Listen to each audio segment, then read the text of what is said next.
Today we're talking about the number one thing that gets your home sold quicker and for more cash, baby. You better get fired up. Finally, episode 4 of 4 of the 4-part series. I appreciate you guys staying with me. And today I've got a special treat for you because we're talking about the most important of the 4. I'm sure you know what it is.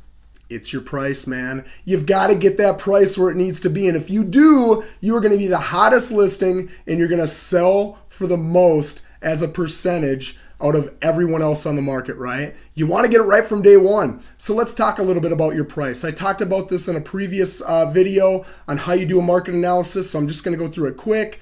I first look at all the solds that are like your house.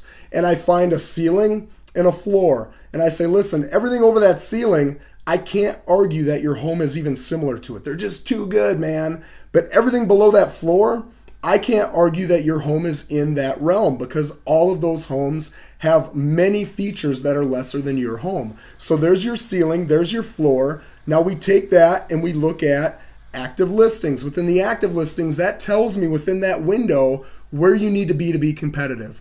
If those homes are not very competitively priced and they're all over that ceiling, holy smokes, you can be at the top or maybe even a little bit over the ceiling because prices have been going up and your competition is weak, right?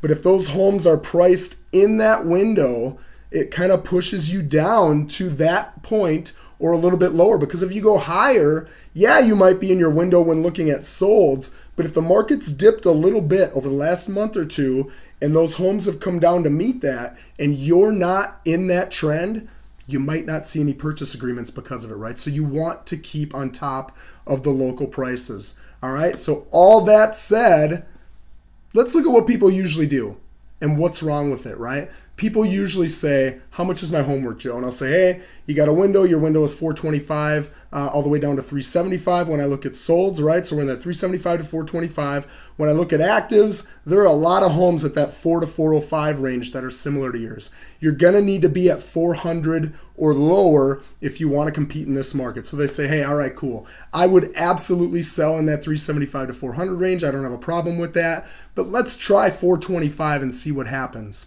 Here's the problem with that. When you've got a ton of competition on in that 4 to 405 range, number one, your odds of selling are extremely low. Number two, when you do finally lower your price, you're going to be market worn, right? You've been on for 2, 3, 4 months at that point.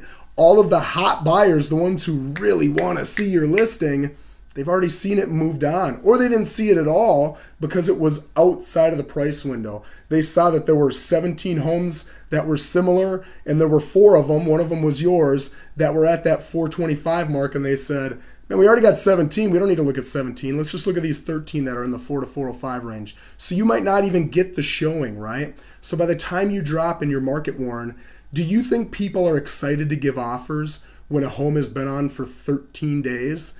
Yeah, man, and you can get them pumped up on price. It's easy. They're fired up. They're nervous. They're anxious. This is a great home. I want it, man.